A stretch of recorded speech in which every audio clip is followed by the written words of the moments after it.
If you saw my last Qatar Airways video, you know I had plenty of good things to say about their business class. Well, this time things took a turn. My ticket was booked for the world-famous Qsuites, but a last-minute aircraft swap left me with their outdated 222 business class. No doors, no privacy. Surely it couldn't be that bad, right? Well, let's just say that the flight didn't quite live up to Qatar Airways' reputation. From the seats to the service, this was a surprising experience, just not in the way I expected. Buckle up as we take off from Doha to Kuala Lumpur, and I will show you exactly what happened. Arriving from Oslo the same day and with a 9-hour layover, I did what any avgeek would do, a lounge safari.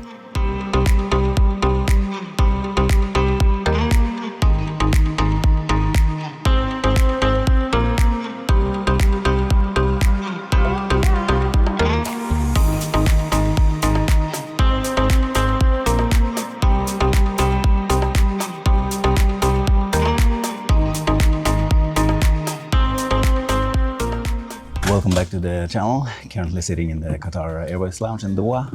Just arrived from Oslo. This is part 2 of the series that I'm currently doing. Gonna fly from Doha to Kuala Lumpur today on their 777. We currently have 9 hours layover here in Doha, so we're gonna be in the lounge for a while. I'm gonna show you around the lounge and see all the food options, and then we're gonna go on the plane and check it out. We were supposed to have the Qsuites, but Qatar Airways is known for their frequent aircraft change, so it looks like we're going to have the 222 configuration. I'm really disappointed about that, but we will see when they assign an aircraft. Hopefully they will switch it back to Qsuites, but I don't have my hopes up, but we will see. Stay tuned. Since we arrived from Oslo earlier that day, we had a 9-hour layover in Doha. That might sound like a long time, but Hamad International Airport is never a problem. There's so much to do and see here. For us, that meant exploring the lounges and of course eating a lot. All Qatar Airways business class passengers receive complimentary access to the Mourjan Lounge, as well as the newly opened Mourjan The Garden, which we will check out later. To find the Mourjan Lounge, look for the long escalator near the A gates. The lounge is open 24/7, which makes sense given that Qatar operates flights all hours. Starting in the Mourjan Lounge, the design is striking, high ceiling and an open layout and spacious atmosphere no matter where you are. The lounge has an impressive selection of food and drinks. The main dining area is located on the second level, accessible with a staircase next to the water fountain. There is both a buffet and an a la carte menu with different meal options depending on the time of day. Breakfast is served from 5 AM to 10:30 AM, while lunch and dinner menu is available from 11 AM to 4 AM. You can also customize a salad or order sushi. The drink selection is extensive, offering both alcoholic and non-alcoholic beverages. So Qatar Airways has a new lounge here at Doha. It's on the north side of the new terminal. It's called The Garden, so we're gonna check that out now as well. A lot of people here tonight. It's about 5 to 10 minutes walk from the teddy bear. So I'm gonna see when we find it. The Garden Lounge is located in Hamad International Airport's North Terminal expansion, overlooking the Orchard Garden. If you're arriving from the main terminal, near the original Mourjan Lounge, just follow the signs for gates C, D and E. The lounge is divided into 2 sections. On the right side, facing the Louis Vuitton Lounge, you will find the main dining area offering both buffet and a la carte dining, with an identical menu to the original Mourjan Lounge. On the left side, the atmosphere is much quieter, featuring a private rest area and showers. A water feature runs through the center, with seating along the edges, creating a relaxing space. At the far end there is a spa by Dior, but after checking the prices, I quickly walked back out. Inside the middle of the lounge there's also a Louis Vuitton cafe, accessible from inside, but food and drinks aren't complimentary, so be prepared to pay. With a long layover ahead, we wanted to get some rest. The Mourjan Lounge has a hidden rest area tucked away past the cafe dining section, easy to miss if you don't know where to look. Each semi-private space feels like a mini living room featuring a couch, ottoman and a TV with flight status updates. It's a silent zone, as spaces are available on first-come, first-served basis. The lounge also offers shower rooms, which operates on a first-come, first-served basis as well. They were clean and well-maintained and stocked with diptyque amenities, a nice luxury touch. After a long night, we headed to the gate. I managed to get a shot of our aircraft before boarding. But before we step inside, let's take a look at the seat configuration on this aircraft. Qatar operates a diverse fleet with multiple aircraft types and an impressive variety of seat configuration, making it tricky to know exactly what kind of seat you will get on your flight. Across their wide-body fleet, they have 9 different aircraft types and an astonishing 18 different seat layouts. On the 777-300ER, there are 2 configurations, the renowned Qsuites and today's dreaded setup, the minipod seats, which are in a 222 configuration. Unlike many other airlines, Qatar does not offer premium economy cabin on any of its aircraft. This means that today's flight features a 2-class configuration. Starting in the back, the economy class cabin consists of 316 seats in a 343 layout. Moving forward, the business class cabin features 42 seats in a 222 configuration, meaning passengers seated in Alpha and Kilo do not have direct aisle access. The business class cabin is divided into 2 sections, with a larger forward section consisting of 4 rows and 24 seats, followed by a smaller rear business class section behind the second sets of doors, which contains 3 rows and 18 seats. For this flight, my girlfriend and I selected the seats 7 Alpha and Bravo. Now let's get on board and check out this cabin. Stepping on board, I was welcomed by the crew and directed to my seat. Since we boarded through the first door, we walked through the entire business class cabin before reaching row 7. Waiting at my seat were 2 pillows, a soft blanket, an amenity kit and a cold hand towel, just as the previous flight. At first glance, the seats look spacious because of the extra legroom compared to the modern business class design where your feet go under the seat in front. However, there is zero privacy. There's a tiny divider between the seats, but it's almost useless. Before pushback, the crew came around offering pajamas and a pre-departure drink. A choice of champagne, juice or water. I went with the signature lemon mint, a refreshing non-alcoholic option. Also at the seat were the menus, which we will check out later in the flight. Let's start with a look at the seat itself. In front of you is a 12-inch in-flight entertainment screen, but it's positioned quite far away, making it less convenient to interact with. Below the seats in front there is a large storage compartment, perfect for bag or larger items. However, since it's under the seat in front of you, you can't access it while the seatbelt sign is on. Next to it, there's an additional shoe rack and a small literature pocket for magazines or documents. Moving to the center console, there's a storage compartment on each side, easily accessible for essentials like a phone, passport or boarding pass, or in my case, all my camera gear. Further down, near the floor, there's a universal power outlet with a retractable cover, keeping it tucked away when not in use. The tray table extends from the center console and folds out first in half and then to its full width.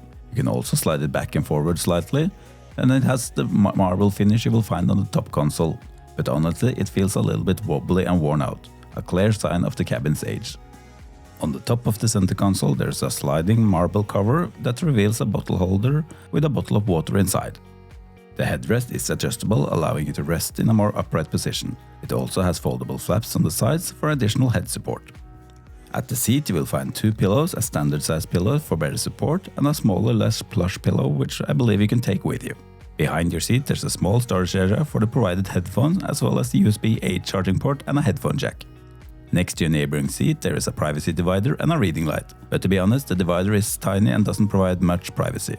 So if you're traveling alone, you're going to feel very exposed. Underneath the armrest you will find the IFE remote. It's not exactly the newest tech, but it does its job. On the opposite side, the seat controls are built into the armrest, which like the tray table feels a little bit wobbly. On the redeeming feature there are individual air nozzles overhead, allowing you to adjust the temperature at your seat. All in all, this is a very dated business class seat, but it has great legroom, but it has zero privacy. With the doors closed right on schedule, we begin taxiing to the runway ready for departure.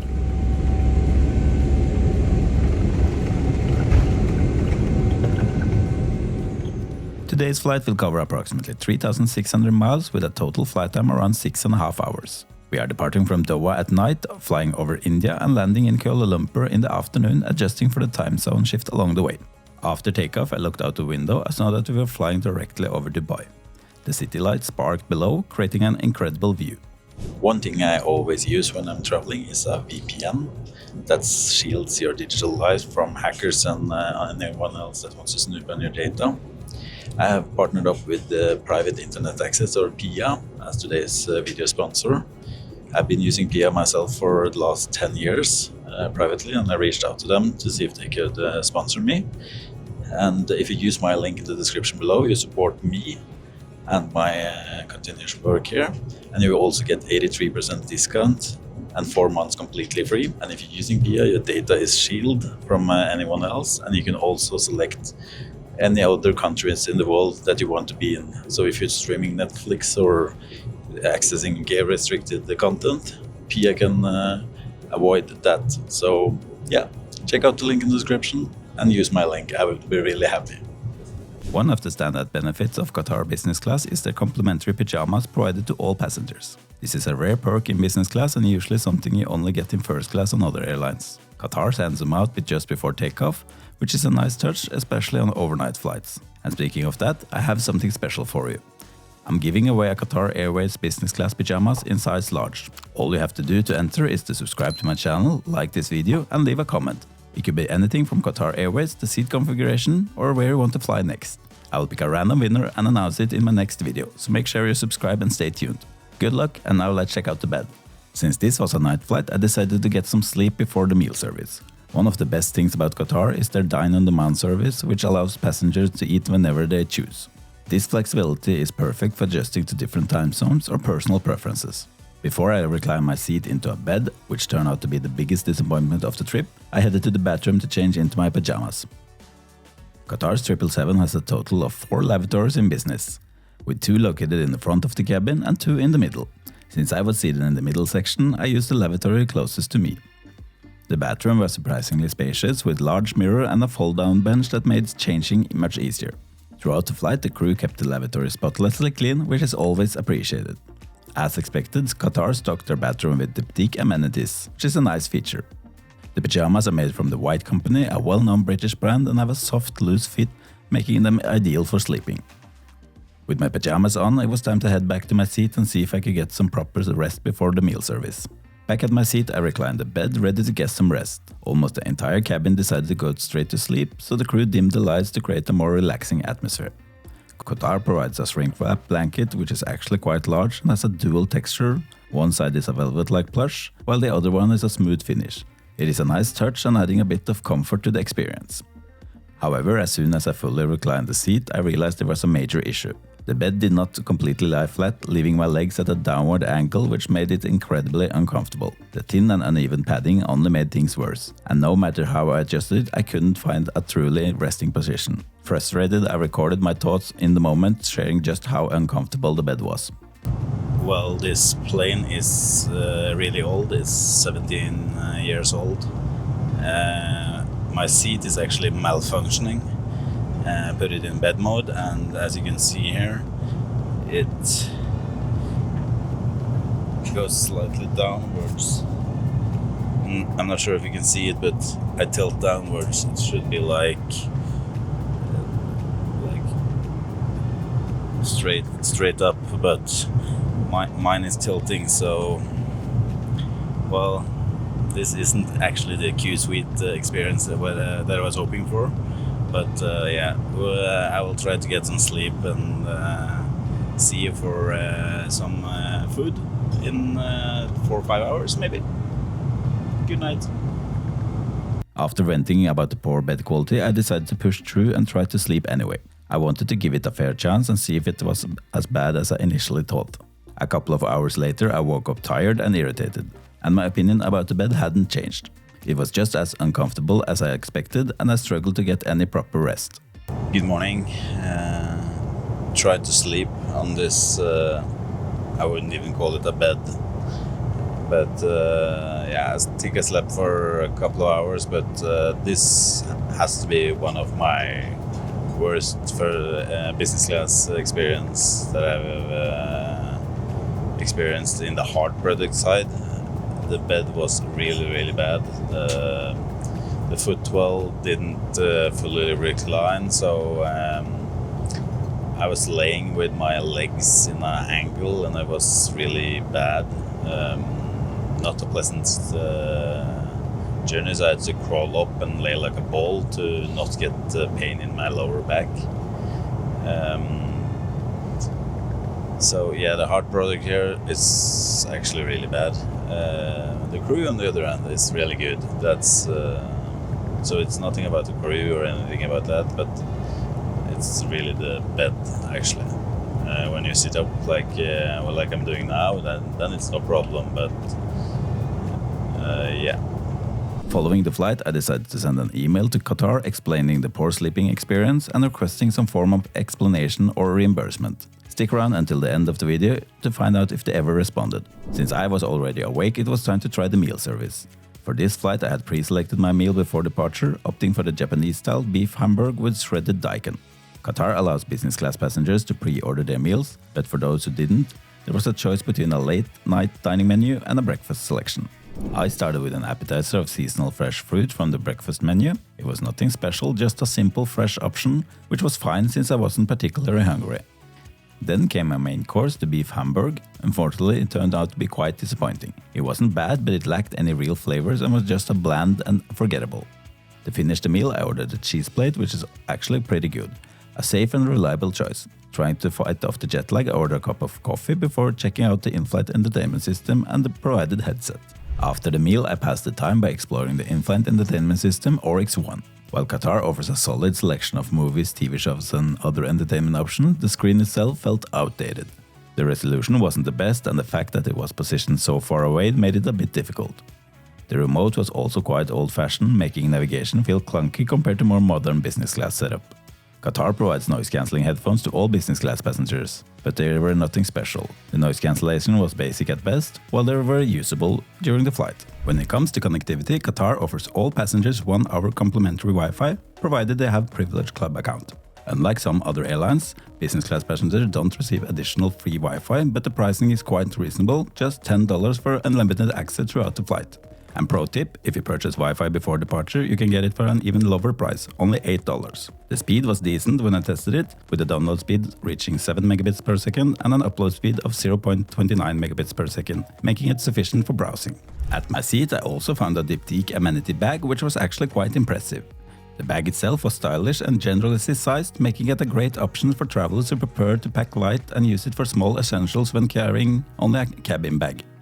Inside, Qatar Airways provided a nice selection of travel essentials, including body lotion, lip balm, face cream, a mini perfume, earplugs, socks and an eye mask. A toothbrush and a toothpaste were not included in the kit, but were available in the lavatory if needed. As we began our descent into Kuala Lumpur, it was time to change out of my pajamas and back to regular clothes. Hello, Magnus from the future here. Today is the 16th of March. I filed a complaint to Qatar on 1st of January. As of to this day, I haven't heard anything back from them other than an automatic email reply, but they have received my case, which I feel like it's bad. They should reply to their customer, especially when you're paying a premium price. You have seen the cabin and I'm not impressed about the cabin. Qatar is a really good airline, don't misunderstand me there, but this cabin is so outdated that they should actually start refurbishing it. I've heard the Qsuite is really good. The flight from Oslo to Doha was really good. And the crew is always nice in Qatar and the food is perfect. So just do the customer service and everything will be actually good. Enough rant from me now. Let's go back to the video and summarize this. Well, this was Qatar Airways from Doha to Kuala Lumpur. I cannot say that the flight was good. The crew was superb, nothing to say about the crew and the service on board. But the seat, my God. I think this is actually my worst business class experience I've ever experienced. The seat was so bad. How was your seat? I couldn't sleep. Oh, neither of us could sleep, so it was really bad. So yeah, it's too bad that Qatar has this kind of difference experience, because I think if we had the Qsuite, it would be been really nice. So yeah, until next time, have a safe flight.